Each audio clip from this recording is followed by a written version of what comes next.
Olá, prezados, olá, prezadas. Hoje, dia 3/3 de 2021, às 19h30, iniciamos a nossa live semanal de filosofia e eu quero aproveitar esse momento para dar boas-vindas aos calouros de administração e de ciências contábeis.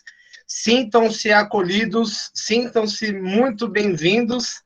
Aliás, essa talvez seja a parte mais interessante das aulas nesse momento estarem remotos, é que calouro não sofre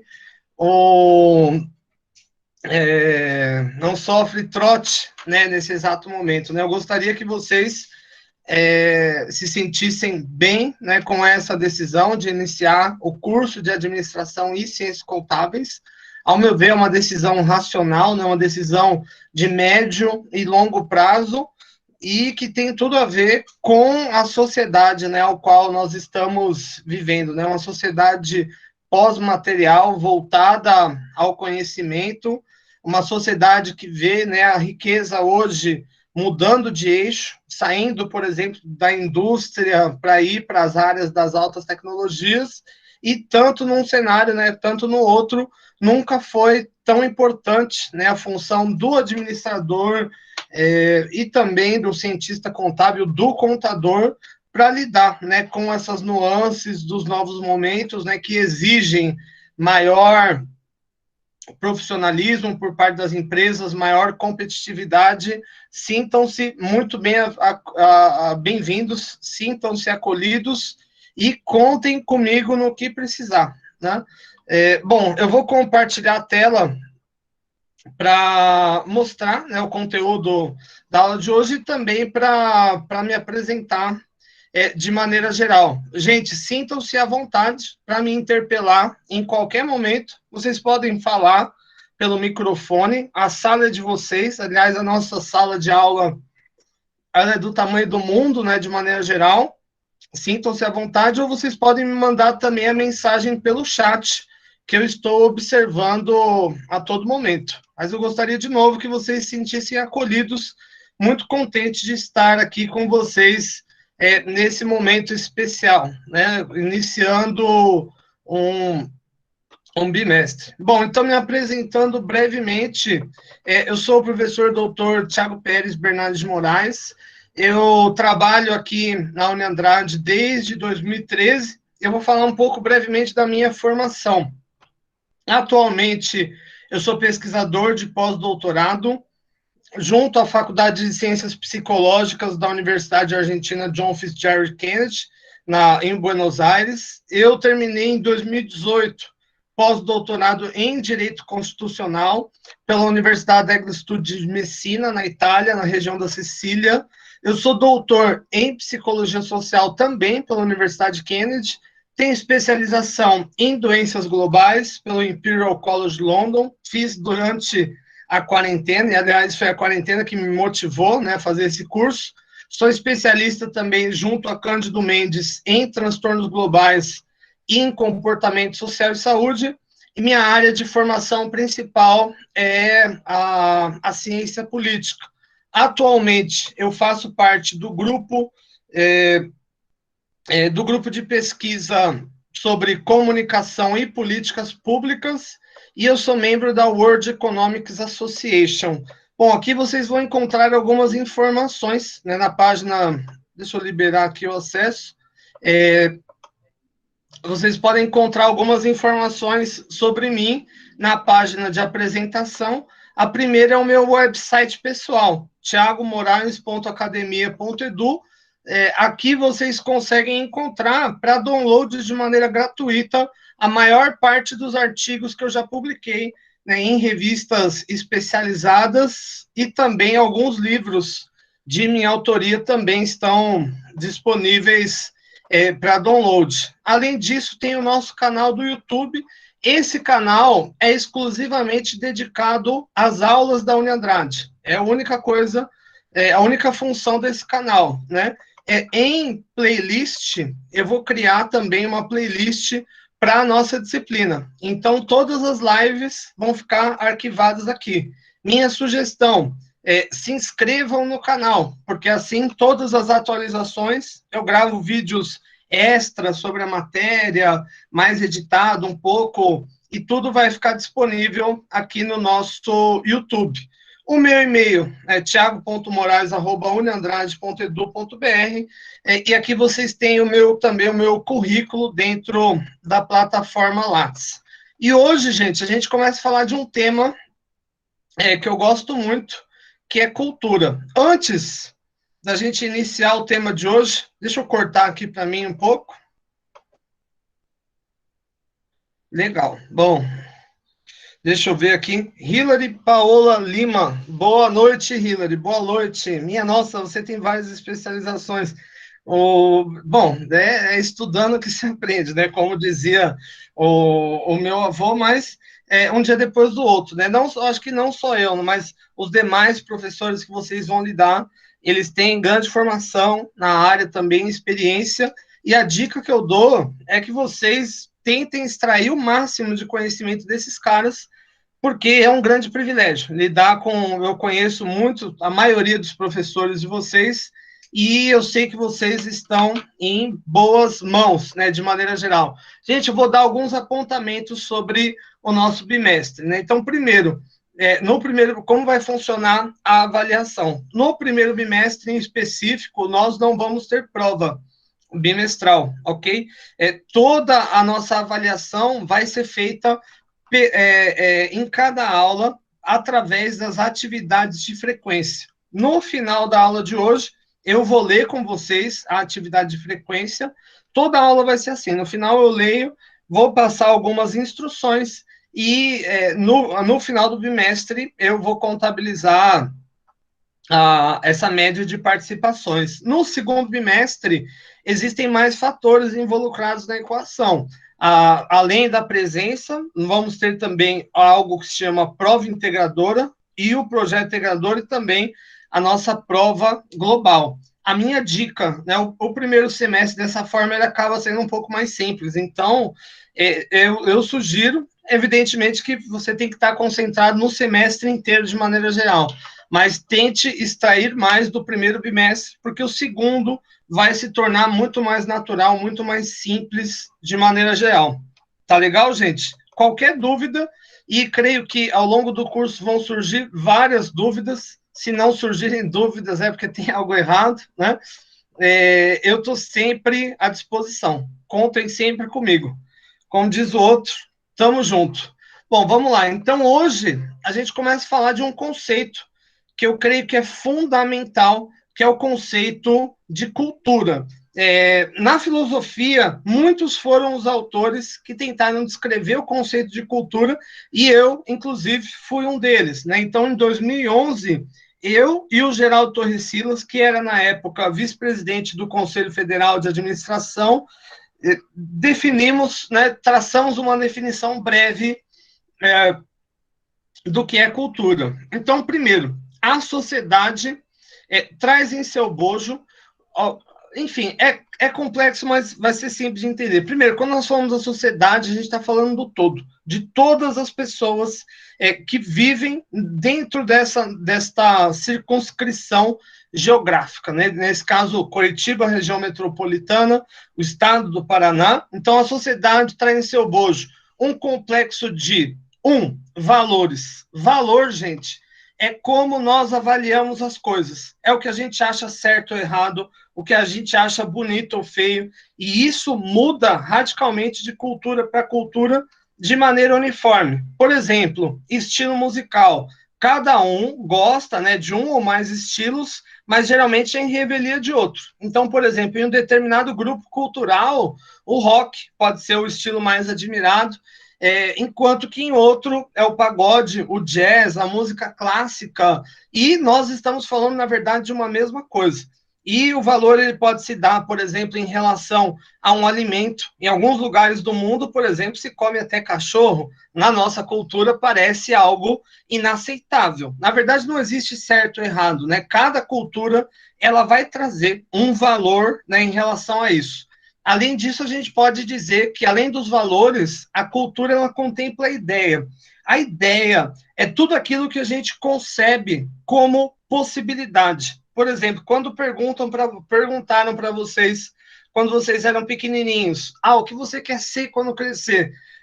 Sabe o que eu respondia? Quando me perguntava isso, eu dizia que o que eu queria ser o astronauta, corredor de Fórmula 1 ou caixa de mercado, né? Não, eram as três profissões, e afinal, né, da onde eu tirei isso? Né? Da minha vivência, do meu cotidiano, por exemplo, na minha infância, o Ayrton Senna, né, era um dos grandes ídolos, né, do esporte, né, da Fórmula 1, então por isso que estava tão frequente ali, né, e o caixa de mercado era porque toda hora eu estava lá, né, mas, ou seja, é uma concepção que tem a ver com a nossa cultura, como, por exemplo, as profissões que são consideradas valorizadas, médico, advogado, administrador, contador, em outra cultura, o valor pode ser diferente em relação a isso, né? Aliás, você pode nem conceber em outra cultura isso.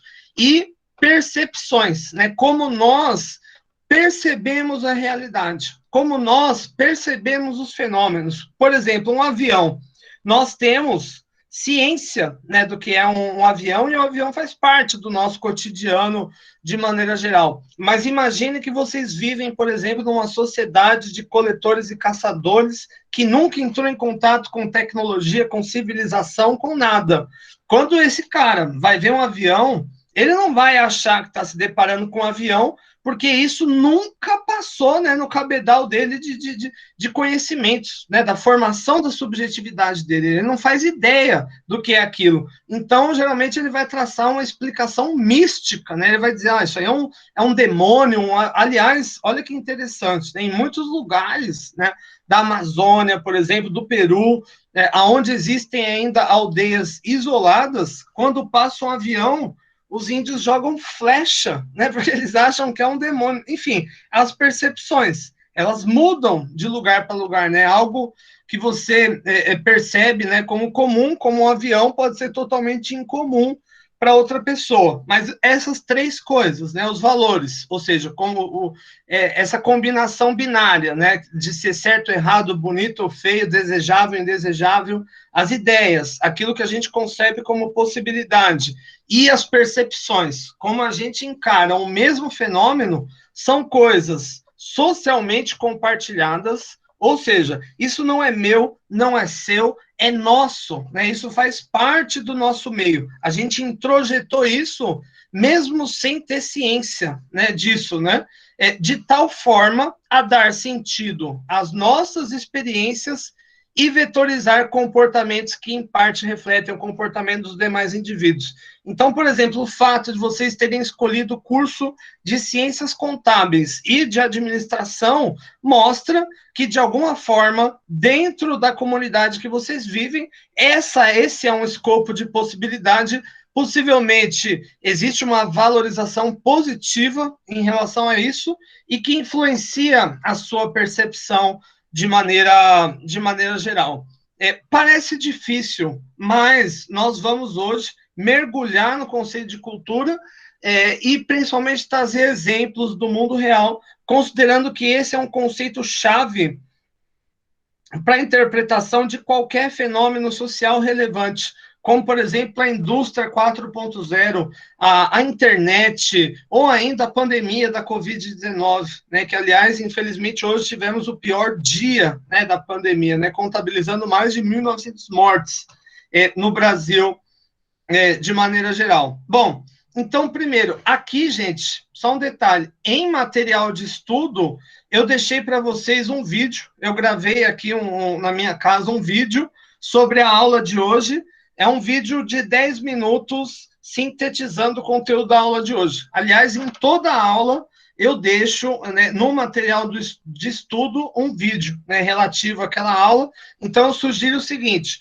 quando nós terminarmos a aula de hoje, antes de vocês responderem a questão de frequência, eu peço que vejam esse vídeo, porque eu acho que aí vocês conseguem fazer uma síntese legal para si de todo o tema que nós traçamos hoje de maneira geral. Então, o primeiro ponto que eu gostaria de traçar em relação à cultura. Aliás, o primeiro ponto a gente já definiu. Se perguntarem para vocês o que é cultura, é um conjunto de ideias, ou seja, tudo que aquilo que você concebe como possibilidade, como, por exemplo, se me perguntar, Tiago, qual que é o seu maior sonho, professor Tiago? O meu maior sonho, eu acho que é ver a glória, né, da minha filha, ver ela crescer e tal. Mas se fosse um sonho egoísta, só para mim, eu ia dizer que o meu sonho é ir para Marte. Ir para Marte, né? Isso é uma possibilidade real hoje. Isso um dia vai acontecer. Mas para eu ter essa ideia, para isso passar, né, dentro da minha mente, eu tenho que estar numa cultura que concebe, né, como real a possibilidade de ir para Marte. De novo, se eu tivesse lá na tribo sei lá, né, lá na Polinésia Francesa, na Amazônia, no Peru, isso nunca ia ser uma possibilidade, né? Aliás, a gente não ia chegar nem no consenso do que é Marte e se dá para ir para Marte, né? Existem os terraplanistas, por exemplo, pessoas que acham que a Terra é plana, então não dá para você ir para, entende? Isso tem a ver com a cultura ao qual a gente está involucrada. Por exemplo, eu vou fazer um teste aqui. Eu vou perguntar para vocês, depois eu vou continuar a aula e depois eu vou aqui ler no chat. Eu vou perguntar, gente, qual é o time que vocês torcem? Qual time vocês torcem? Respondam aqui para mim no chat, que depois eu vou ler e vocês vão entender melhor o que eu quis dizer isso. Mas, por favor, é a única participação que eu peço. Só me digam aqui no chat qual é o time que vocês torcem. O segundo ponto, né, que a gente falou são os valores. Aquilo que é bom para um é péssimo para outro. Como você percebe, né, valoriza uma determinada coisa e a percepção é como você vê. Agora a gente sabe o seguinte: o conjunto dessas três coisas forma cultura, e para ter cultura você precisa de aprendizado, como vocês vão ver, inclusive, na disciplina de psicologia. Então, a gente pode dizer que o aprendizado, você precisa de um ou mais sujeitos. Por exemplo, aqui nessa figura, nós temos um macaco, Rhesus, quebrando com uma pedra uma noz, para comer a noz, evidentemente. Por que eles quebram com a pedra? Porque com a pedra é mais fácil, a noz é extremamente dura. E os demais macacos, eles estão observando. Esse observar é aprender, porque depois quem vai pegar a pedra é eles e eles vão utilizar. Percebe que aqui nós temos o quê? O que nós chamamos de transmissão cultural. Isso passou de um lado para o outro, como, por exemplo, uma criança humana. Ela não precisa queimar a mão para descobrir que o fogo é perigoso. A mãe conta para ela, o pai conta para ela. Aliás, não só nós, né? Os demais mamíferos também têm cultura. Quando, por exemplo, você ensina o seu cachorro a fazer a necessidade dele lá no tapetinho, você ensinou uma prática cultural ao seu cachorro, e se ele vai lá no tapetinho, ele está reproduzindo os seus valores culturais. É isso. Deixa eu ver se alguém respondeu aqui para mim. A Carol disse Atlético, a Maria Vitória ficou isentona, só mandou risada. O Weather respondeu: nunca acompanhei nada sobre futebol, não tenho um time, não tenho preferência, pois não acompanho. Agora eu digo, meninas, analisando aqui a mensagem da Weather e aqui da Bruna, da Maria, do Murilo, da Kelly, da Hillary, do Abraham, nossa, bastante gente respondeu, da Giovana, enfim, analisando a resposta de todo mundo, eu vou até voltar para mim, aqui que vai ser um choque para vocês. Eu perguntei qual era o time que vocês torciam, mas eu não disse em momento algum que é um time de futebol. O fato de vocês imaginarem que eu já estava falando de futebol logo de cara é porque nós compartilhamos os mesmos valores culturais. Se eu tivesse perguntado, por exemplo, no Canadá, se a gente tivesse no Canadá e eu perguntasse que time você torce, nunca que as pessoas iam pensar futebol. Elas iam pensar hockey, né, que é o esporte mais praticado lá. Se eu perguntasse nos Estados Unidos, muito provavelmente o cara ia achar que eu estava falando ou de futebol americano, ou de beisebol, ou de basquete. o fato de todo mundo, olha aqui, eu vou até ler de novo a sequência, Corinthians, Atlético, São Paulo, Corinthians, Atleticão, esse gosta, né, do Atlético, Atlético, Corinthians, maior do Paraná, Atlético, nunca acompanhei futebol, mesmo a colega aqui que respondeu que nunca acompanhou futebol, também achou que eu estava falando de futebol. Olha que interessante, né? Isso é compartilhamento cultural. Vocês já se remeteram logo de cara, né, para o futebol. E, na verdade, poderia ser o time de lacrosse, o time como que é agora, tá famoso o Gambito da Rainha, um time de xadrez, um time de pimbolim, um time de, sei lá, né, um time de qualquer coisa. Né? O fato de vocês acharem que eu estava falando de futebol é isso, é porque nós compartilhamos os mesmos valores culturais. Aliás, eu, gente, particularmente, eu não curto muito futebol, nem entendo nada, mas só pelo fato de ser homem, os demais, né, que não me conhecem, acham que eu gosto de futebol, né? Por exemplo, esses dias eu fui comprar um negócio e enfim, o polacão velho do mercado já virou para mim e falou: garoto, hein? E o Verdão hoje, né? Aí você solta um comentário genérico. Eu falei: olha, eu acho que hoje o jogo é difícil, né? Não vai ser fácil para nenhum dos lados, né? Tem que cuidar do ataque, mas sem descuidar da defesa. E o cara virou exato, começou a falar, enfim. Essa é a arte, né, de comentar assuntos que você não sabe, né, de maneira geral. Enfim, então, o futebol, né, é uma das coisas que nós compartilhamos. Aliás, Galiano, né, já dizia que o futebol é a única religião que não assume ateus, né, e não assume não praticantes, né? Inclusive, Rivon Pichier, Henrique Rivon Pichier, um psicanalista muito importante da Argentina, recomendava como forma de terapia às pessoas futebol. Enfim, é um exemplo aqui. Então, a gente pode dizer que, primeiro, através do processo... Opa, olha eu fechando o aba aqui, gente. Através do processo de enculturamento, todos aprendem a cultura. Como, por exemplo, um sotaque de uma determinada região. Eu sou paulistano, né? Então eu nasci na zona norte da capital de São Paulo e eu vim para cá já faz muitos anos, mas quando eu cheguei aqui todo mundo percebia que eu não era daqui só pela forma de eu falar, né? E com o passar do tempo isso foi se diluindo. Isso é um aprendizado cultural. Aliás, gente, eu vou até contar uma história de aprendizado cultural com vocês. Quando eu vim morar aqui, estudante, né, pobre, enfim, eu fui num açougue e pedi 1 quilo de salsicha. Falei pro cara, me veja 1 quilo de salsicha. E o cara olhou bem sério para mim e falou, nossa, mas para que você quer isso? Eu falei, eu quero porque eu quero fazer um hot dog. Aí ele ficou meio sem entender, assim, e do nada, gente, ele voltou com uma salsicha gigante, assim, um negócio que eu nunca tinha visto. Aí eu falei, cara, né, só se for o hot dog de tu, né, como assim, né? Ele falou, bah, né, mas você pediu salsicha? Aí eu falei, não, mas eu quero aquela pequenininha, tal. Aí eu vi, né, a salsicha ali no mostrador, falei, eu quero essa aqui, né? Aí o cara falou, vina. Eu falei, não, meu amigo, vinagrete eu faço na minha casa, eu quero só a salsicha.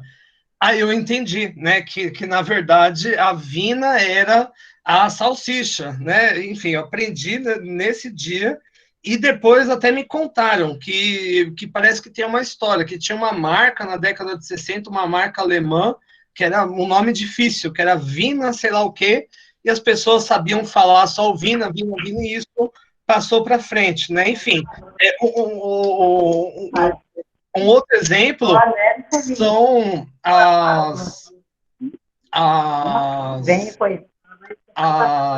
as marcas, né, dos produtos que vão aí se associar ao próprio nome do produto, como, por exemplo, água sanitária. Em São Paulo é Cândida, aqui é Que Boa, né? E praticamente a marca já vira o sinônimo, né? Como, por exemplo, maisena, né, que é amido de milho, cotonete, que é hastes flexíveis, chiclete, que é goma de mascar. Isso é o processo de enculturamento, né? Você absorver a cultura e passar, consequentemente, a reproduzir, né? Isso de maneira geral. Bom, deixa eu compartilhar a tela aqui. Estou passando por isso agora. Também foi comprar a salsicha e confundiu com a Vina. Foi o segundo aqui, mas agora eu já sei. Sempre que eu vou pedir um hot dog na barraquinha, eu falo com 2 Vina, né? E prensado. Bom, o segundo ponto, em maior ou menor medida, o comportamento aprendido é exibido por todos os mamíferos. Né? Um exemplo que eu dei são os cachorros. Né? Eles aprendem uma série de coisas, os macacos, aliás, todos os grandes primatas, né? Gorilas, bonobos, chimpanzés, gibões, todos eles têm cultura. Né? E isso é passado, né, sobretudo, de geração a geração. Na verdade, desde o momento que a gente está no nosso útero, e principalmente quando a gente sai dele, nós estamos absorvendo cultura. Nós absorvemos cultura por todos os lados, como, por exemplo, a fala. Ninguém precisa ensinar formalmente uma criança a falar. Basta você ter adultos falantes perto da criança que ela aprende a falar. Eu dou um exemplo aqui, um colega meu, que eu gosto muito, que ele está morando em Madrid agora, já faz alguns anos. A filha dele tem 7 anos e ela fala o inglês, ela fala o espanhol, ela fala o português e ela fala um pouco do polonês também. Mas como que ela aprendeu tudo isso? Primeiro, lá na escolinha, lá na Espanha, é espanhol e inglês. Então lá ela já pega já os 2 idiomas. O pai, brasileiro, é aí que ela aprendeu o português. A mãe, polonesa. E é só conviver, né, que ela aprende. Aliás, eu fico com uma baita inveja da menina, eu aqui. Enfim, o espanhol eu sei bem, mas o inglês eu sei falar razoavelmente bem, mas escrever, por exemplo, já tem um pouco mais de dificuldade. Né? Então, o segundo ponto que a gente pode dizer, que é muito importante, é que a cultura ela é compartilhada. Ou seja, para ter cultura, como eu disse aqui, você precisa de 2 ou mais indivíduos e o compartilhamento cultural gera um padrão de uniformidade. Como, por exemplo, aqui, eu tenho uma foto com vários judeus ultra-ortodoxos, né? Perceba que eles são diferentes, né? Um tem barba branca, outro tem uma barba um pouco mais curta, outro não tem o bigode, mas eles são extremamente parecidos também, né? O chapéu é parecido, o terno, o corte do cabelo é parecido. Isso é um padrão de uniformidade cultural. Aliás, na cidade, né,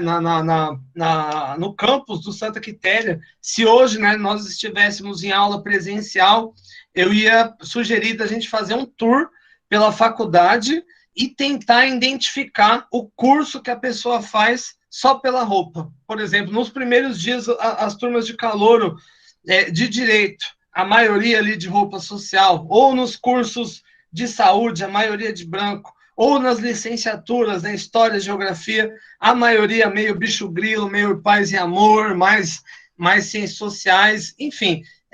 Inclusive, eu digo claramente, né, nas turmas de administração, por exemplo, no primeiro período, as pessoas são um pouco assim, um perfil mais heterogêneo. Então, você tem um pouco mais social, um pouco mais esporte, mas conforme a gente vai chegando para o final do curso, lá no 7º, lá no 8º período, estão todos parecidos, né? E a cultura, ela faz isso, ela gera uniformidade. Né? Então, aqui eu dei como exemplo os judeus ultra-ortodoxos, e outro exemplo são cantores de rap, né? Percebam, de rap não, de funk, todos, né, com visuais extremamente parecidos, né? Óculos parecidos, corte de cabelo, roupa, joia, visual. Outro exemplo é cantores de música sertaneja. Mesmo cada um, né, buscando se distinguir um do outro, eles são extremamente parecidos. Então, a cultura, ela gera isso, né? Esse tipo de uniformidade. Então, a gente pode dizer que, mesmo a cultura sendo um grupo partilhado de valores, ideias e comportamentos, esse complexo se dá, de alguma forma, como uniforme. Um exemplo É aquele cabelo, gente, o Pigmaleão, sabe? Que é um mullet atrás. Eu tive, gente, esse cabelo quando era criança, infelizmente, contra a minha vontade, porque na época a moda era o Chitãozinho Chororó, mas na Argentina, por exemplo, é extremamente comum até hoje, né? Então você vai andar no centro de Buenos Aires, na Rua Florida, você vai ver um monte de cabelo assim, né? Da mesma forma que aqui você vai ver também um padrão, ou seja, o local que a gente vive, a comunidade que a gente vive, passa a se refletir de alguma forma na gente. Se hoje fosse aula presencial, eu tenho certeza que pelo menos metade da turma ia estar de calça jeans. E a forma de se vestir é uma lógica, né? Porque a gente tem liberdade de se vestir da forma que quiser. Pode se vestir, sei lá, de astronauta, pode enrolar a cortina no corpo, como se fosse um Aristóteles, né? Alguém da. Mas as pessoas tendem a andar de forma extremamente parecida, né? Vão desenvolvendo. Isso é um compartilhamento cultural. Um exemplo, né, é o dimorfismo que nós dizemos de papéis de gênero, né, de homens e mulheres. Em muitas culturas existem, né, diferenças, né, quanto a atribuições de papéis, e isso é também uma forma de compartilhamento cultural. Além disso, é um ponto importante, eu acho que é o ponto mais importante. A nossa cultura, ela é toda baseada em símbolo. A Giovana Rufino, também passei por isso, sou de SP. De que lugar que você é, Giovana? Conta pra gente. Gente, e o pior é que esses tempos não, antes da pandemia, eu fui para São Paulo e pedi um cachorro quente num lugar lá e falei, cara, me veja com 2 vinas, tal. Aí o cara, quê? 2 vinagrete e tal, né? Aí eu lembrei, né? Não, veja com 2 salsichas, né? Aí, enfim, Mongaguá, eu conheço Mongaguá, já fui bastante. Minha mãe tem casa no Guarujá, Mongaguá, qualquer outra cidade que a gente sempre passava por lá.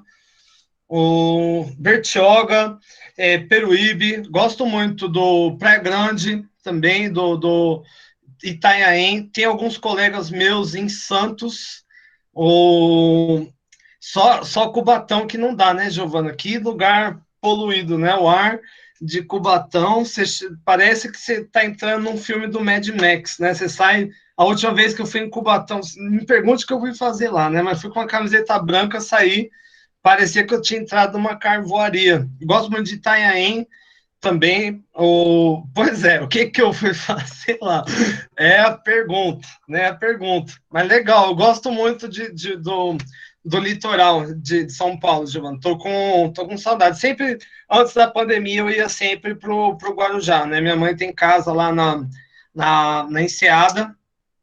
Aliás, perto de um triplex muito famoso, que eu não vou entrar aqui no mérito. Enfim, bom, a gente pode dizer que a cultura ela é baseada em símbolo. O que quer dizer? O que é um símbolo? Gente, muito simples. Não vamos esquecer nunca mais. Um símbolo eu vou cortar um pouco aqui para mim. Aí é você que está dizendo, Giovana. Eu não sei de quem que é esse apartamento, não. O símbolo é uma coisa que quer dizer outra coisa. É uma coisa que quer dizer outra coisa. Por exemplo, um joinha é positivo. Positivo para quem está na nossa cultura. É um resumo. Eu vou dar um outro exemplo. Fechem o olho e imaginem um pato. Eu acho que boa parte, se fizer isso, vai imaginar um patinho de borracha amarelo, né? Isso é porque nós compartilhamos a mesma cultura. Então a gente pode chamar de símbolo, por exemplo, sinal, som, gesto, gíria que a gente cria e que arbitrariamente tem um significado. Deixa eu compartilhar a tela aqui. E legal que quando for a formatura, a gente vai com a Giovana lá para Mongaguá fazer uma viagem, um churrasco lá. Vou dar um exemplo de um símbolo que todo mundo conhece. A cruz. O cruz é o símbolo maior. Nós, né, que vivemos em uma sociedade judaico-cristã, nós batemos o olho na cruz e já identificamos, é um símbolo de Deus, é um símbolo sagrado, etc., né? E como que isso surgiu, né? Na verdade, Jesus Cristo foi condenado à crucificação. A crucificação era uma pena comum, na verdade, entre os romanos. Na verdade, era destinada aos não cidadãos, né? Os cidadãos romanos, eles só poderiam ser mortos decapitados, ou seja, cortar a cabeça ou jogar de cima de um precipício, que era considerado formas dignas de morrer, né? Jesus Cristo foi condenado por Pôncio Pilatos, e em razão da Páscoa, eles precisavam acelerar o processo, não podiam deixar a pessoa pendurada lá. Então, Dimas, que estava do lado, por exemplo, quebraram a perna dele com uma marreta para dar uma hemorragia, ele morrer mais rápido, e Jesus perfuraram, né, a costela, o pulmão, chegando ao coração, saiu água, né, dali, mas o fato essa história, né, já faz mais de 2.000 anos, faz um tempão, né, e eu tenho certeza que a maioria de vocês tem ou esse símbolo em casa, ou esse símbolo na forma de um pingente, ou se bate o olho, reconhece o símbolo. Mas aquele ponto, para nós reconhecermos o símbolo, isso tem que estar na nossa cultura. Se a gente for para a tribo de coletor-caçador que nunca viu nada, né, disso, vai achar que são só duas linhas cruzadas e nada mais do que isso, né? Um outro exemplo são de símbolos, né, que estão no nosso cotidiano, são os emoticons, né, os emojis. Eles dizem várias coisas, né? Aliás, às vezes eu tenho dificuldade também de entender, né? Por exemplo, esse, né, com as estrelinhas no olho, eu acho que é o cara tá felizão, né? Tá contente, né? Sei lá, eu acho que eu usaria esse para falar, putz, as férias chegou, né? Show de bola. Esse aqui do cara chorando, ele vai usar no dia de prova. Talvez esse aqui a nota do Enem, esse aqui depois das eleições, enfim, os símbolos eles vão dizer, né, coisa, e os símbolos eles vão se plasmar e dar valor, inclusive para marcas, né, por exemplo, uma marca extremamente conhecida, né, Nike, para você entender que esse risquinho aqui é Nike, você precisa estar geralmente em uma sociedade ocidental, oriental, mas uma sociedade capitalista. Né? Se você não vive, você não sabe, né, o que é Nike. Um outro exemplo, né, sinal de trânsito. É um outro, aliás, a maioria aqui dos símbolos, eu tenho certeza que mesmo quem tem carteira não vai saber. Por exemplo, o que é essa... Não, o buzina cortada e não buzinar. Tem até uma charrete cortada aqui. Enfim, o símbolo ele se liga arbitrariamente a coisas, né? Como, por exemplo, Vina. É um símbolo, mas é um símbolo vocal, que aqui em Curitiba e região metropolitana vai se remeter à salsicha. E a própria salsicha também é um símbolo vocal. O grande negócio... Giovana, e olha que a minha família, o meu avô criou uma autoescola em 1936 e o meu 1936 e a minha família, parte de pai, eles têm as autoescolas até hoje.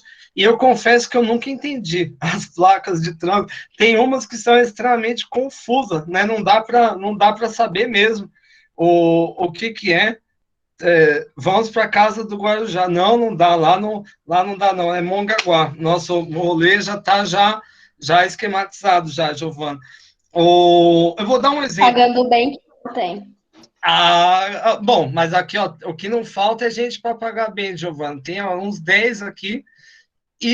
Enfim, e o professor ganha pouco, né? Tem criança e tal. Aí eu não pago, né? Eu vou VIP aqui com a turma. Professor paga o dobro. Quem deu a ideia paga Que o dobro. horror, Giovana, é assim as coisas.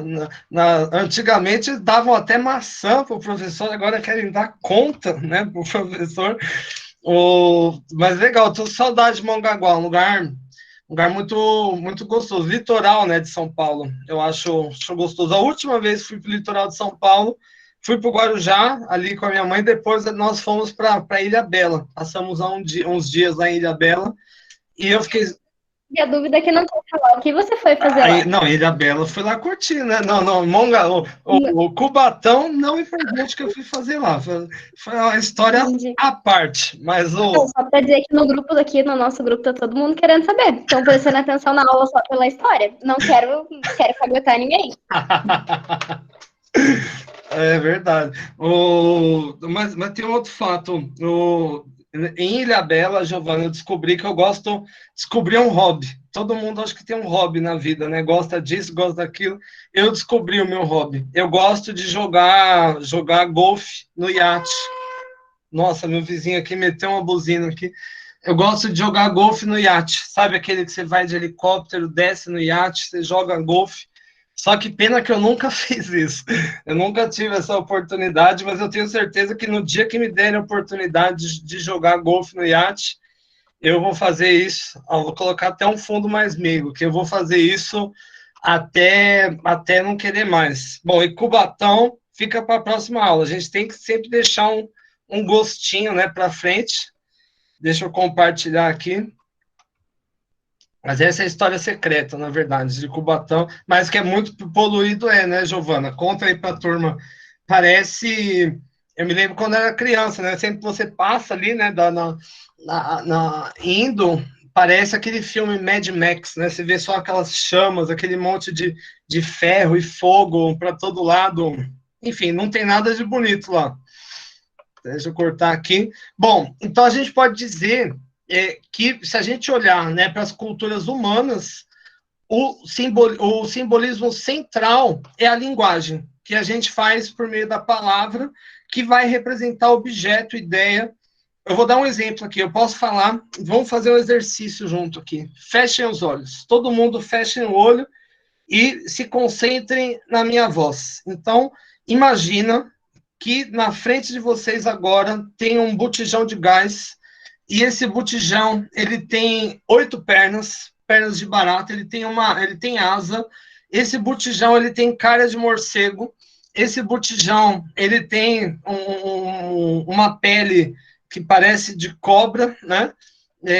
Enfim, esse botijão, ele só existe em um lugar, né? Que é aonde Platão dizia que era o mundo das ideias. E só de eu falar aqui essas palavras, eu creio que vocês conseguiram ver essa coisa doida aí na cabeça de vocês, né? Esse é o grande ponto, né? Sem a linguagem, a gente não consegue transmitir as coisas, né? Umas para as outras, né? Então, a cultura também, de maneira geral, ela é transmitida de geração a geração através da linguagem. Inicialmente no grupo primário, né, que a gente convive, que é a nossa família, e a gente vai refletir muito a nossa família, depois outros grupos, né, a escola. Quando nós chegamos na adolescência, inclusive, e na fase adulta, a maior influência tende a não ser mais da família, e sim o grupo de pares, ou seja, aqueles que se parecem conosco, aqueles que têm a nossa idade, né, de maneira geral. Então, a nossa vida ela é toda baseada em símbolos, né, de maneira geral.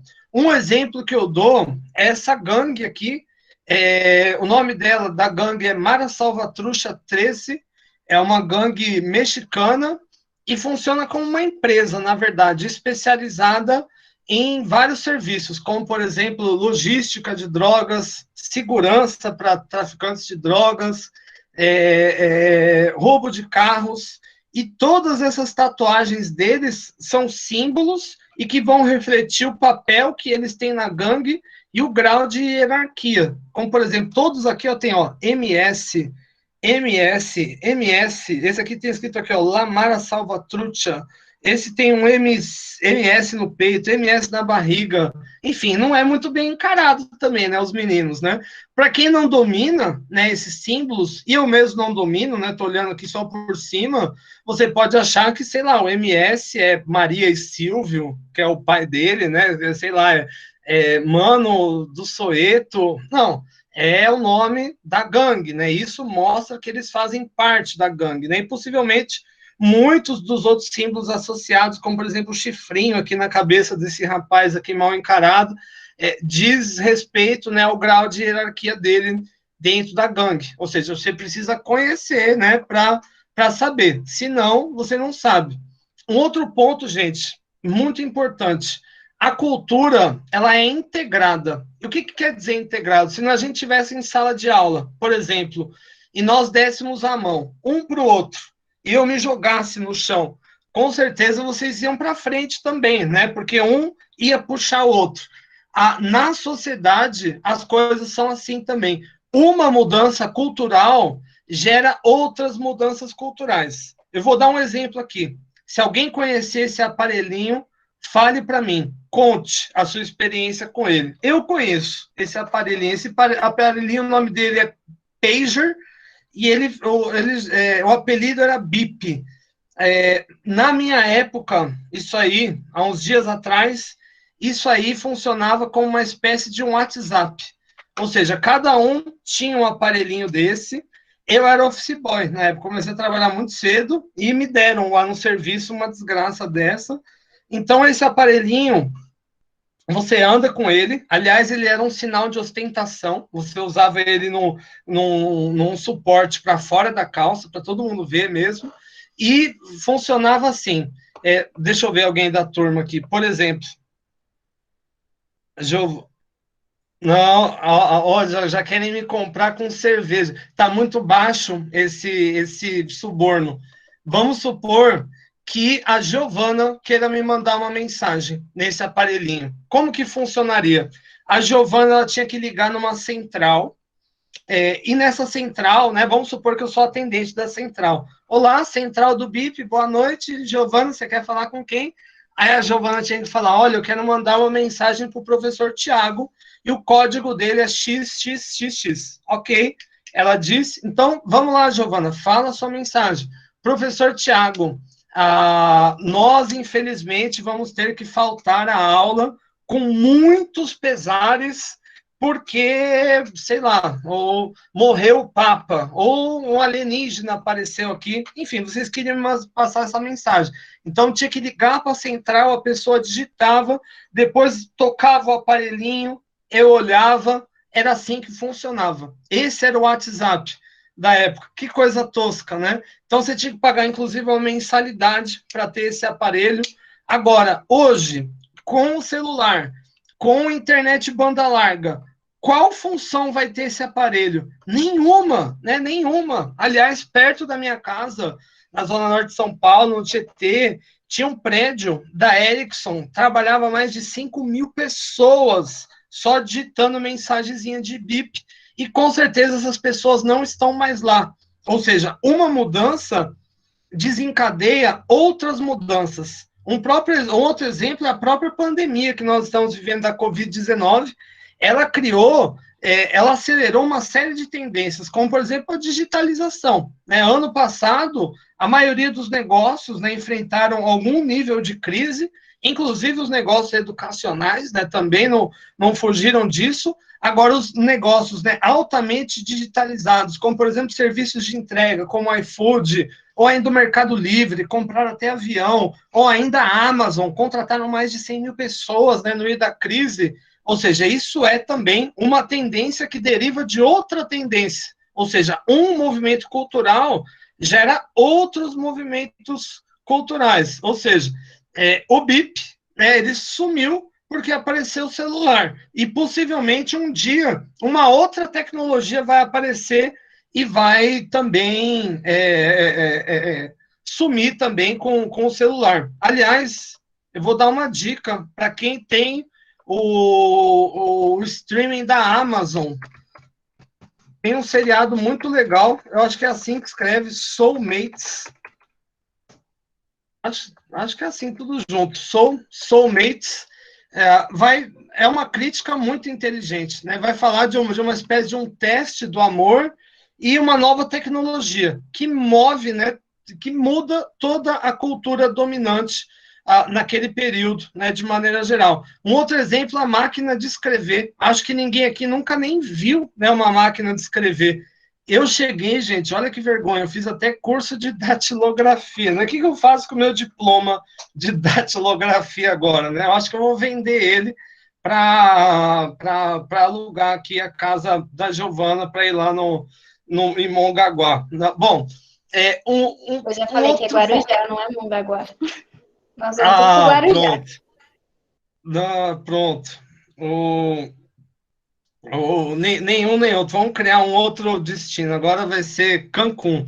Bom, além disso, a gente pode dizer, retomando tudo, né, que a gente bateu aqui, a cultura ela é aprendida, compartilhada, baseada em símbolos, integrada, e ela é também dinâmica.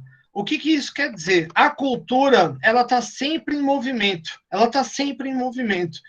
Uma coisa, né, como eu disse aqui, uma mudança cultural, né, como o aparecimento do celular, né, some com o bip, da mesma forma que o carro fez as carroças sumirem, da mesma forma que possivelmente o carro elétrico vai fazer sumir o carro a gasolina, da mesma forma que o carro voador vai fazer sumir o carro com pneu. Enfim, a cultura ela é dinâmica, né? Um exemplo que eu dou é o vestuário, a moda. Esse todo mundo entende. Aqui, por exemplo, vamos supor que vocês nem sabem quem é. Esse é Luís XV, né? Foi rei da França, aliás, um rei extremamente sanguinário. Vamos fazer aqui uma análise, igual aqueles programas de fofoca, vamos fazer uma análise do visual de Luís XV. Primeiro, ele popularizou o uso de salto alto. Aliás, era só os homens extremamente poderosos que podiam usar salto alto, principalmente o salto alto vermelho, né? Inclusive, se vocês forem comprar um salto alto, existe o modelo, né? Luís XV. Ele usava, né, esse salto alto com uma meia calça, uma legging branca, de cetim, né, para marcar bem o corpo dele e deixar a coxa mais delineada. Ele usava uma saia bufante, ele usava um espartilho também para a cintura ficar mais fina, né, também, e para o quadril parecer mais largo.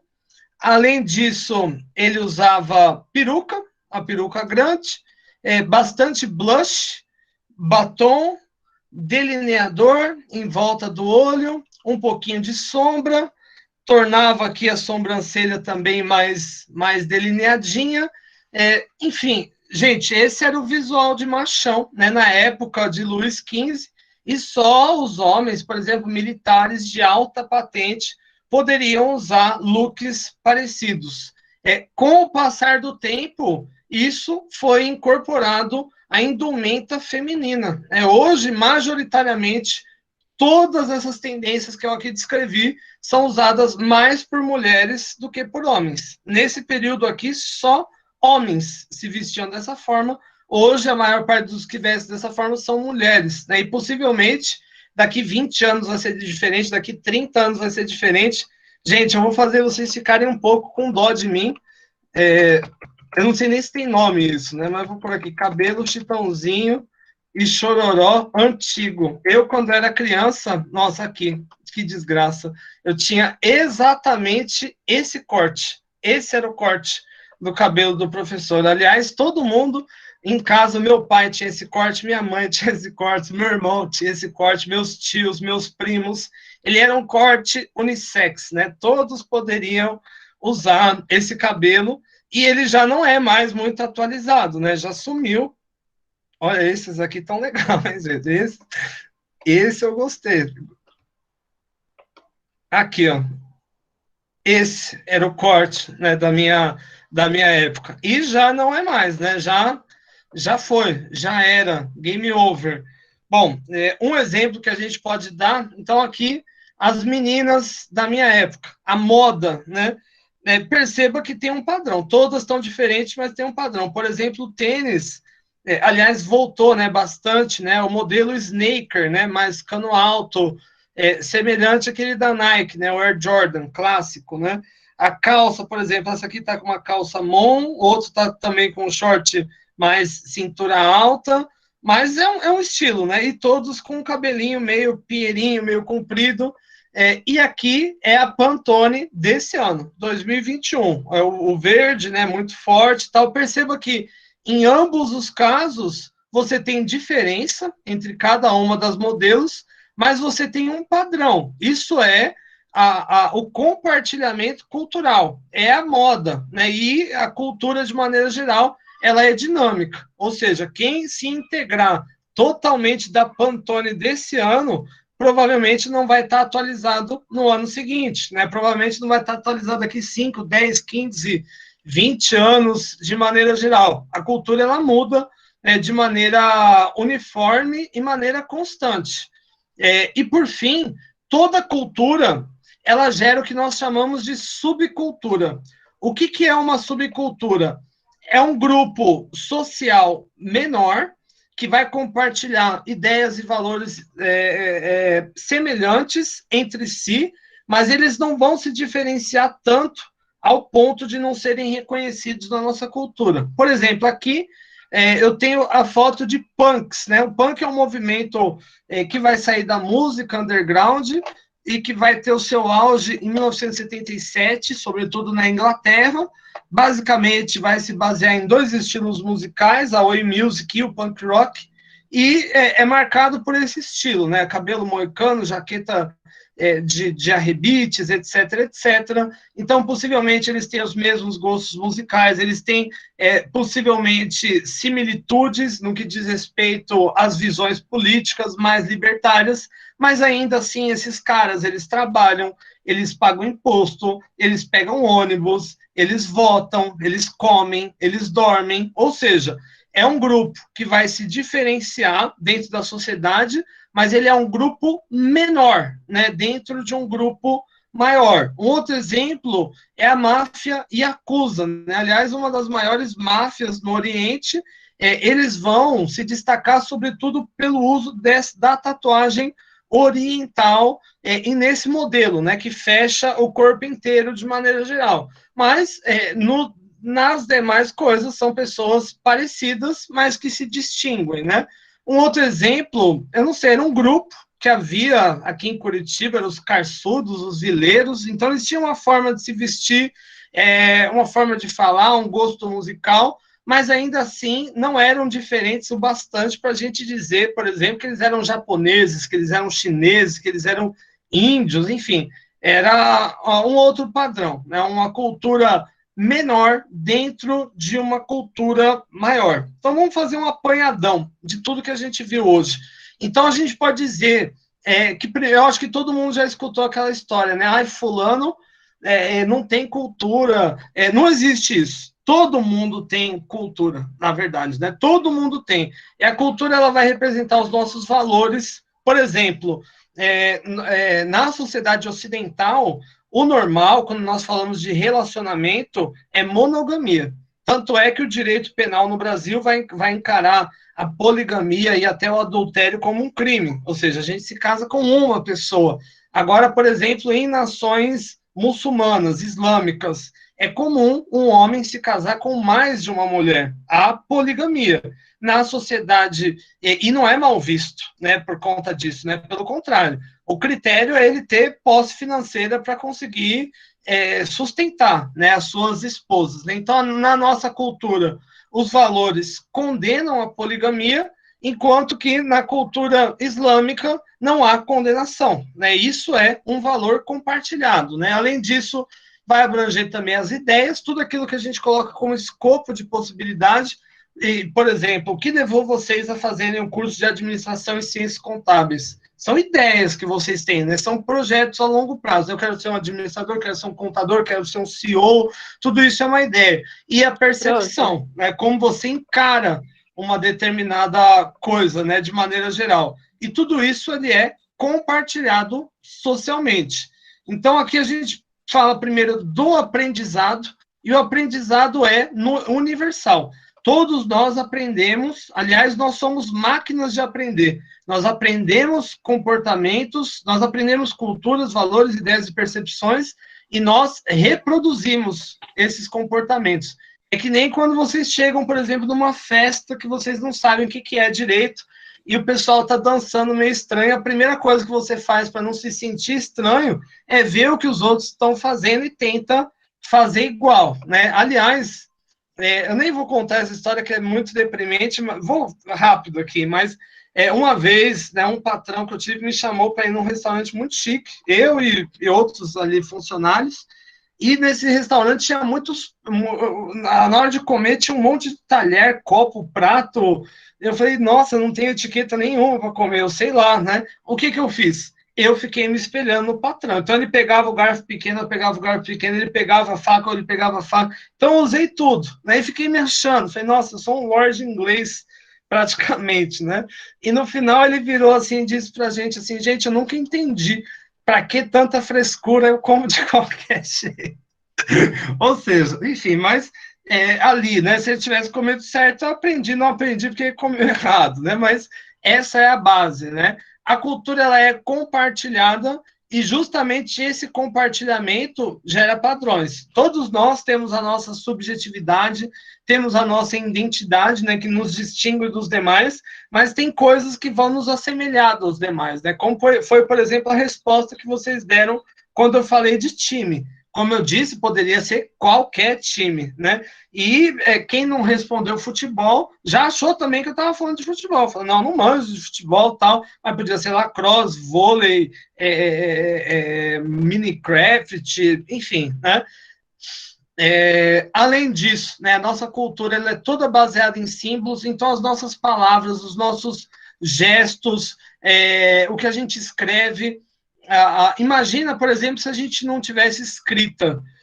Por exemplo, alguém inventar a televisão e na geração seguinte ia se perder esse conhecimento e você ia ter que descobrir como faz televisão de novo.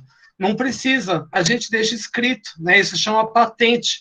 Então, não só a gente produz coisas, como a gente armazena a nossa cultura através dos símbolos, né?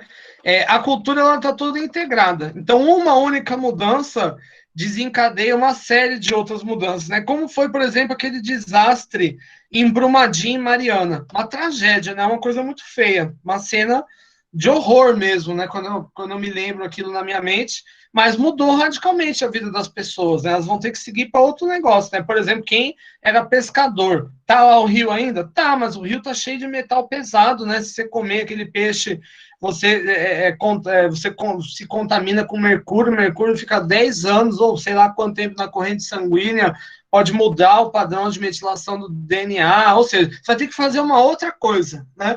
E é isso, né? Uma coisa que leva a uma outra coisa. Ficou confuso, né? Uma coisa que leva a outra coisa, né? Seria como, por exemplo, a Giovana, que nos leva a Mongaguá, né? Com tudo pago, né? De maneira geral. Professor. Além disso... Oi, Giovana. É a Sara. Oi, Sara, tudo bem, Sara? Meu Deus do céu. Cismou comigo mesmo.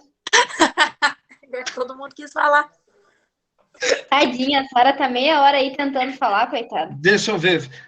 Eu não sou televisão, mas fala que eu te escuto, Sara. Manda bala. É o seguinte, você mostrou várias culturas que têm tatuagens. Sim. Por exemplo, hoje em dia é normal você ter uma tatuagem, mas eu reparo que hoje em dia também muitas pessoas fazem tatuagem iguais. Sim, sim. Não sei o que significa, mas fazem tatuagem iguais. A cultura é só para fazer o ato da tatuagem, você ir lá fazer, ou o símbolo que você tatuou? É um e outro, né? Inclusive de ser igual. Aliás, eu gosto de tatuagem, eu fiz tatuagem muito cedo, e na minha época não era tão comum. Já era algo um pouco diferente. E hoje se popularizou extremamente, como, por exemplo, o estilo old school de tatuagem. É um estilo que vai se iniciar no final do século XIX, no começo do século XX, e era feito pelos marinheiros norte-americanos, e depois dos marinheiros foi feito pelos boxeadores, pelas prostitutas da época e artistas de circo. Eram essas, né, populações que reproduziam esse tipo de comportamento. Mas, eu vou dizer, teve uma única mudança na sociedade que eu vi a tatuagem old school e outros estilos que eram assim de redutos se espalhar. Foi a internet. Com a internet, a tatuagem, por exemplo, old school, né, que era ali restrita a grupos muito restritos, mesmo depois que se popularizou, era muito restrita, hoje ela está em todo lugar. Então, hoje tem um funkeiro com old school, tem o jogador de futebol, tem a dona de casa, né, com o old school, né? Um outro exemplo que eu mostrei para vocês aqui, a tatuagem da Yakuza, né? Tudo aquilo tem um significado. O Yakuza, ele vê um outro, ele sabe dizer só o que o cara é com base na tatuagem. Mas com a globalização e a internet, isso deixou de ser um símbolo relativo só a um grupo e se espalhou para os demais. Um ponto é, gente, é que eu fico falando da internet, a internet para mim mudou mesmo a minha vida, né? A minha vida antes da internet era muito difícil ter qualquer informação, uma música, por exemplo. Eu tinha que esperar alguém na minha rua comprar o disco ou, sei lá, algum conhecido, levar uma fitinha, rec, play, gravar. Muito difícil, né? Hoje eu tenho Spotify, né? Posso escutar o que eu quiser, muito fácil, né? Então a gente pode dizer o seguinte, que a internet e a globalização, ela tem tornado as diferentes culturas parecidas, entende? Ela tem tornado... Então, há 20 anos atrás, você só veria tatuagem oriental no Japão. Hoje, por exemplo, tem um primo que é cheio de tatuagens orientais e não sabe absolutamente nada sobre o Japão, né? Os jogadores de futebol têm tatuagem oriental. Então, eu creio que hoje, aqui no Ocidente, né, de maneira geral, a tatuagem ela se desprendeu um pouco do seu significado, né? E isso não é necessariamente ruim, ao contrário, eu acho que isso é até bom e leva a tatuagem a ser menos marginalizada. Aliás, eu até brinco com os meus colegas que hoje o ter tatuagem é o careta, na verdade, né? O revolucionário parece que é ter nenhuma tatuagem, né? De tamanho foi a popularização. Sara, eu não sei se eu respondi direito a sua questão, é que eu começo aqui a viajar na minha filosofia. Respondi mais ou menos, era isso que você estava me perguntando, Sara? Por conta que hoje em dia eu vejo que mais pessoas estão abrindo a mente por conta disso. Exemplo, meu pai, quando eu fiz a minha primeira tatuagem, falou que se eu fizesse, ele ia me deserdar. Hoje em dia, minha mãe tem 5 tatuagens e ele não falou nada para ela. Eu fiquei indignada. E ele quer fazer uma tatuagem agora. E aí eu fico tipo, nossa, quando era minha vez de fazer, todo mundo começou a gritar. E agora, quando é da minha mãe, né? Você tem que virar para ele, Sara, e falar, pai, eu vou te deserdar agora. Eu já falei. Ele tem que falar, pai, você não vai pedir o divórcio, né? Porque a mãe já fez já as tatuagens. Mas, aliás, Sara, isso eu acho que é a ameaça genérica de pais. O meu, já que é mais bruto, ele falava na minha época que se eu fizesse, ele ia arrancar com o ralador de queijo, sabe? Que ele ia pegar um ralador, enfim. Aí, uma hora que eu era adolescente, que eu já tinha bastante, eu contei, falei, pai, fiz. Se quiser arrancar, agora é a hora, né? Mas, graças a Deus, não arrancou, estamos bem.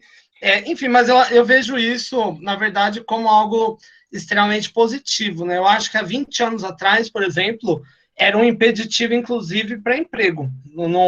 Para mim, nunca foi, porque eu acho que a área acadêmica ela é uma área mais aberta, né? Mas outras áreas, elas tendem a ser um pouco mais tradicionais, assim, né? E acaba refletindo de forma... Eu lembro uma vez uma aluna minha falando que fez o curso para ser comissária de bordo e reprovou, mas isso há muitos anos atrás, reprovou porque ela tinha uma tatuagem na nuca. Agora, por exemplo, na Itália, né, que é um lugar que eu já tive bastante, lá é difícil você ver uma comissária de bordo que não tenha, por exemplo, tatuagem nas mãos, nos pescoços, nos braços. Ninguém liga, né, para isso, né? Isso é, ao meu ver, um sinal de mudança cultural, né? Porque isso foi se introjetando pouco a pouco na nossa cultura, né? Entrou através da música, depois do esporte, foi aparecendo em todos os lados, né? Até se tornar o comum, né? De maneira geral. Com a Flávia, como coloca esses efeitos atrás da gente, igual o professor eu quero. Flávia, muito simples. Você tem aqui eu vou compartilhar a tela e vou mostrar, vou ensinar. Eu adoro também. Depois que eu descobri como eu coloco o fundo, na verdade é uma forma que eu tenho de esconder a bagunça, né, que está aqui atrás. Casa com criança não fica fácil, mas aqui, ó, compartilhei a tela, você clica aqui, Flávio, nesses 3 pontinhos, aí tem aqui, ó, alterar plano de fundo, aí você escolhe. Ó, vou colocar bom, uma casa arrumada. Vou fingir que a minha casa é arrumada. Bom, além disso, a Flávia falou também, a Giovana, eu fui super iludida, achei que ele estava em um jardim lindo.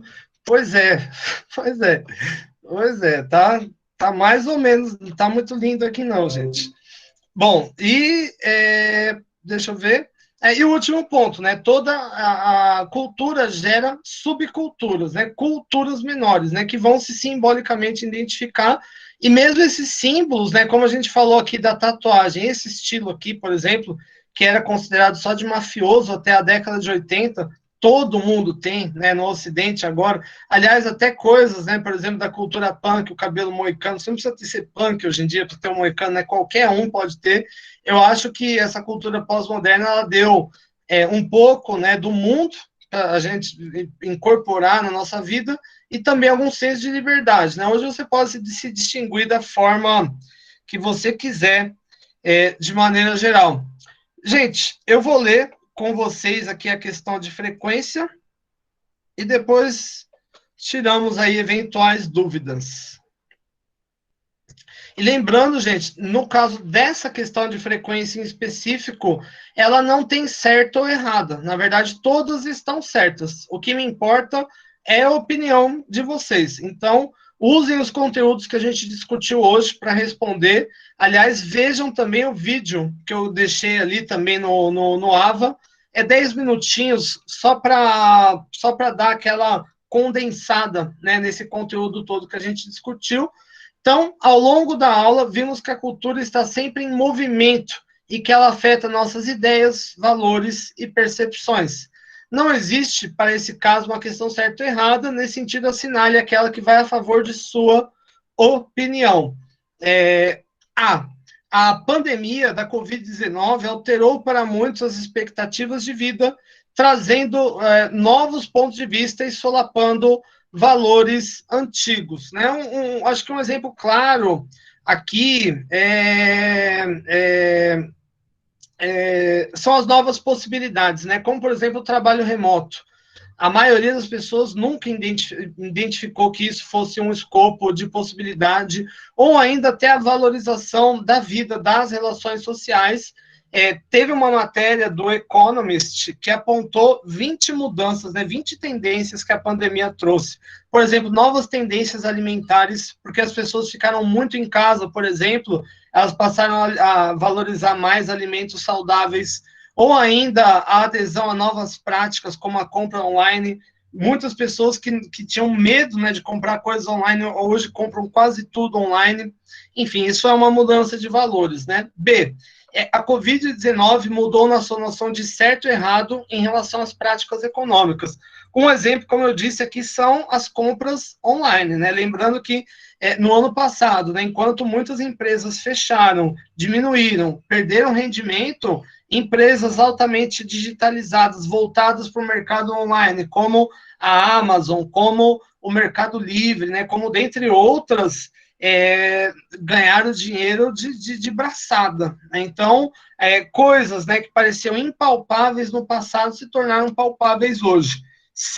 Na minha opinião, a Covid alterou a percepção das pessoas acerca da importância de grupo. Em muitos lugares, aqui no Brasil nem tanto, mas em outros países, os governos imporam medidas restritivas à circulação de pessoas, né, os ditos lockdowns, e gerou, né, um afastamento das pessoas, e a gente vê, por exemplo, casos, né, como, sei lá, festas clandestinas, encontros, que, na verdade, as pessoas importam muito as outras, né, que as pessoas, elas têm necessidades sociais, e essas necessidades sociais, elas parecem mais evidentes agora, né, de maneira geral. Inclusive para os pequenos, né, por exemplo, que ficaram muito tempo aqui no Brasil sem ir à escola, né, de maneira geral, coisas que pareciam impossíveis, como, por exemplo, o teletrabalho, o ensino híbrido, né, se tornaram realidade por conta da Covid-19, mudando as percepções coletivas. Eu lembro, ano passado, no dia 11 de março, a OMS declarou a pandemia, e no dia 15 de março a gente já estava dando aula no ensino remoto. A gente se adaptou do dia para a noite para algo que a gente achou que nunca ia ser possível, né? Pelo menos para mim, mudou a minha percepção e mudou até a minha vida, né? Tem mudado, né? E a Covid-19 faz materializar um cenário de digitalização, mudando o ponto de vista comercial da missão, as ideias de cada empresa. De alguma forma, né, mesmo as empresas que não são voltadas a negócios online tiveram, né, que se adequar. E hoje, né, se uma empresa não existe do ponto de vista online, ela praticamente não existe, né, na realidade, né? Todo mundo, em maior ou menor medida, está se adequando a esse cenário. E se a gente imaginar agora, né, com 5G, isso é inexorável, né? E a gente pode imaginar que a internet ela vai surgir no começo da década de 90, né, o domínio www, antes disso era só de uso militar, mas muito ruim, era internet de escada, né? Eu me lembro que eu comecei a usar com internet de escada, né? Para você baixar uma foto de 1,5 MB, demorava, sei lá, uns 20 minutos, e às vezes era vírus que estava vindo, né? Depois veio a internet banda larga, depois o mobile, né? As pessoas passaram a usar a internet no celular, e hoje a gente fala, inclusive, de internet das coisas, né? De ter câmera na casa das pessoas, da máquina de lavado, do carro, né, da pessoa estar conectado à internet de maneira geral. Então é isso. Deixa eu voltar aqui. Bom, nesse momento eu já posso cortar também a gravação. Essa gravação